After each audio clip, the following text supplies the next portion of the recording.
So we've got a rocket launching pad, and a camera is positioned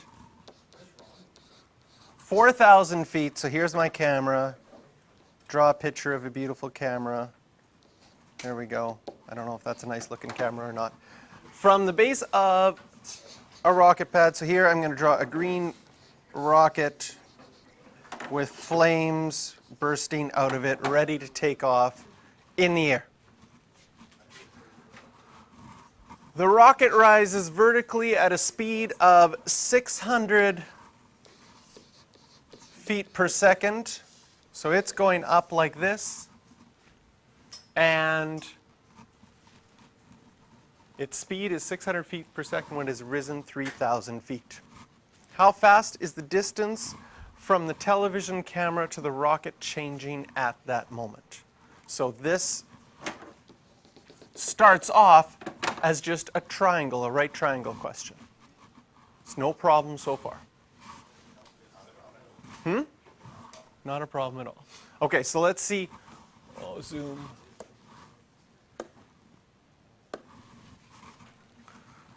So we're going to call this our x, our y, our z.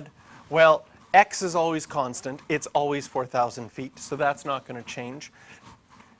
dy dt,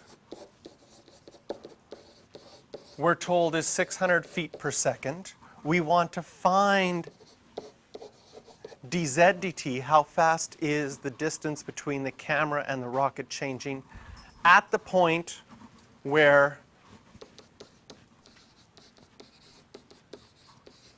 y is equal to 3,000.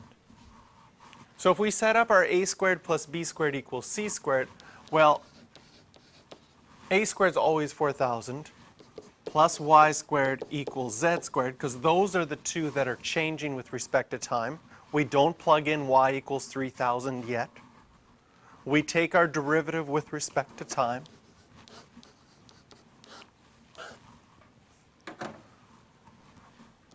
And we get 2y dy dt equals 2z dz dt. And so at the moment where y is 3,000, you recognize this one? Z will be 5,000. And so we get 2 times 3,000 dy dt was 600 equals 2 times 5,000 dz dt.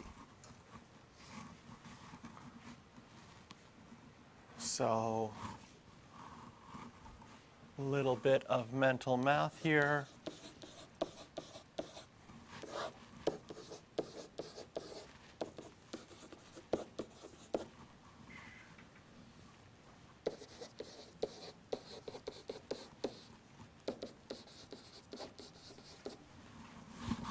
(360 feet per second is dz dt. Bit faster than you can run up the stairs. A little, you can't quite catch up to it if you forgot. So part A was a right angle triangle question. We've done these before. We can set up a squared plus b squared equals c squared and set a derivative. Now the reason I've added this question though was for part B. In part B says if the camera is always focused on the rocket, that also means that this angle is changing.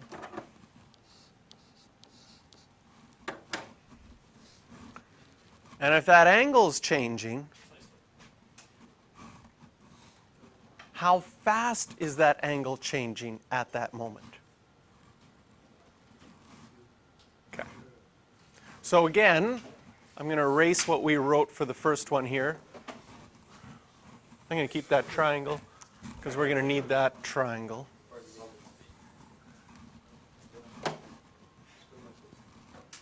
So now we want to find d theta dt. Okay? And we know dy dt, which is 600 feet per second.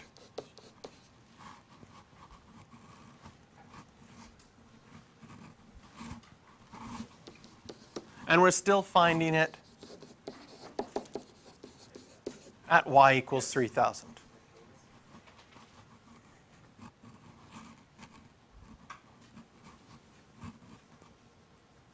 So now you have to figure out, can I make an equation with theta and y?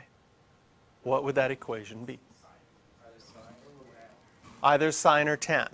In this case, if you used sine, you would have to use y and z, and since both of those are changing, you'd keep those both in your equation. In this case, I think I would suggest using tan, because x is always constant here.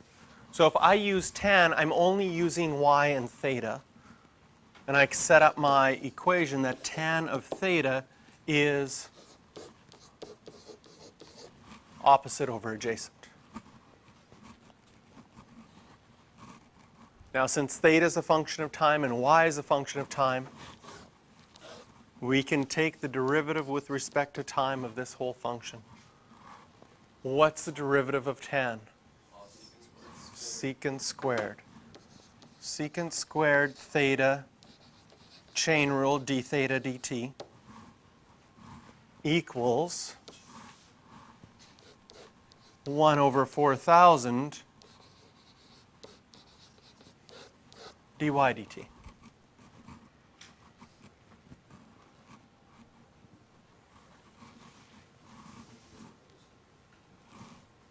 Now, what do we know? Can we do this without a calculator? Yes, we can. So I'll do it without a calculator, and then we'll show how you could do it with a calculator. Okay? I want to find d theta dt. So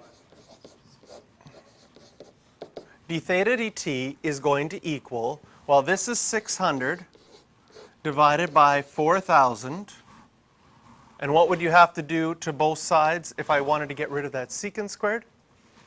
I'd have to divide both sides by secant squared, or multiply by 1 over secant squared, which is the same as cos squared.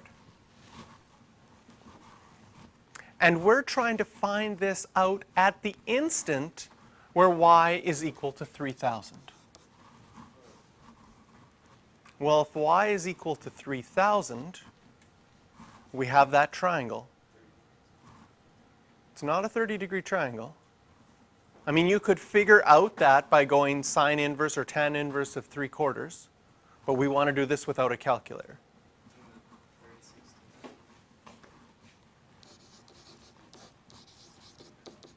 I'm going to change this to 6 over 40. Is that okay for simplifying?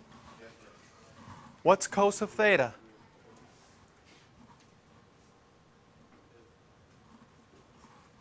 What's cos of theta?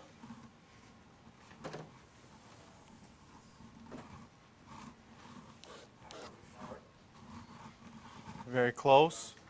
Where's our 4 over 5? Adjacent over hypotenuse. And so cos squared of theta will be 4 over 5 squared. And our d theta dt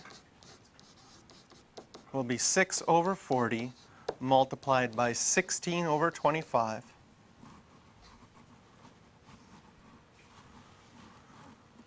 which you could write it, if you wanted to multiply it out, 96 over 1,000, or you could reduce that to 48 over 500 at 24 over 250.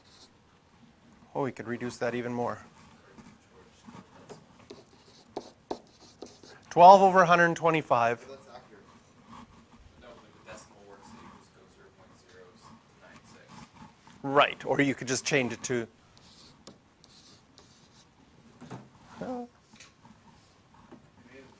Yeah, no, that was good. 0.096 because you're dividing by 1,000. You ever fill a roll of quarters up to make a $10 thing? Would that be in radians? Have you ever done that? How many quarters do you need? 40. Makes 1,000. So that's can help you with your 40 times 25 times table. A single one. Single one. Is that radians? Okay, yes, and here's an important thing. The question is it degrees per second or is it radians per second? What we didn't talk about when we did the derivative of sine, the derivative of cos, the derivative of tan, all of those derivatives are all in radians. In fact, they only make sense if the angle is in radians. So the answer we get here, 0.96 radians per second, only works if we're dealing in radians. Okay, here's another one for you to write down, another angle one.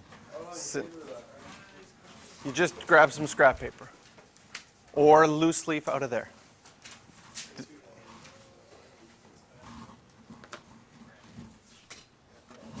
So what are we given? We're given dx dt. That's 8 feet per second. We want to find d theta dt. At this moment, that 200 feet have been let out. So first of all, I'm going to set up an equation that just tries to use theta and x, and that's with tan. There's other of you set up sine equations, cos equations, but setting up that tan of theta is opposite, which is 100 over x. That sets an equation that just has theta and x, which is nice because that's what I want to find, d theta dt, and I know dx dt. So finding the derivative with respect to time of this will give me secant squared equals, and the derivative of this will be negative 100 x to the negative 2 dx dt.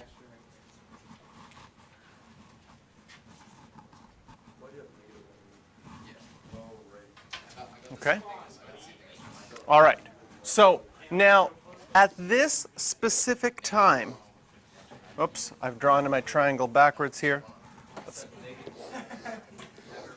At this particular time where this is 100, this is 200, okay? What is this length going to be? And a couple of things we can do without our calculator. Maybe you do 200 squared minus 100 squared, right? And then get 300,000 squared, or 100 root 3, okay? Maybe you figure that out using a squared plus b squared equals c squared. Maybe you figure out that since the opposite over the hypotenuse is 100 over 200, that's 1/2, and that fits with your 30 degrees or pi over 6 family from your unit circle. Either way, once we have those values labeled, oh, I forgot.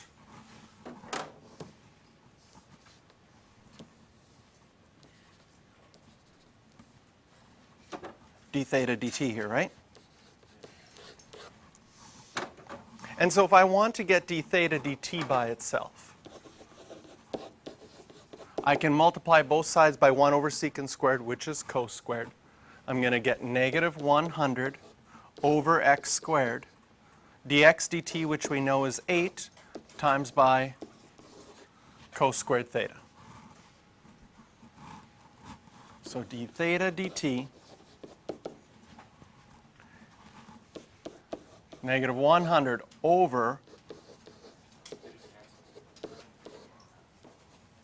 100 root 3 squared, because that's what our x value was, times by 8, times by cos, and since cos of 30 degrees is root 3 over 2, cos squared will just be root 3 over 2 squared. So a little bit of math to make our life easier, okay? Can you see that your root 3's squared will go away?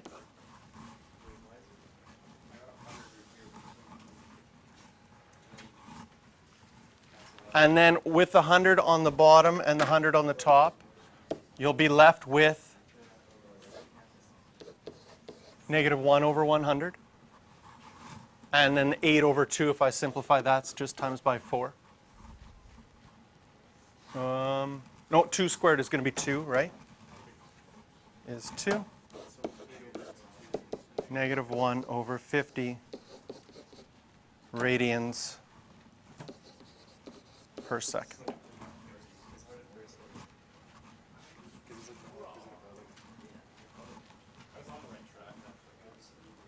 Probably the way that I canceled out those root 3's a little bit not a good idea because you kind of got rid of the square. That might cause some mental math errors, right? Because I almost forgot that that 2 is getting squared. Yeah, you could simplify that in other ways. But either way, you get negative 1 over 50 radians per second. And we didn't need a calculator for it.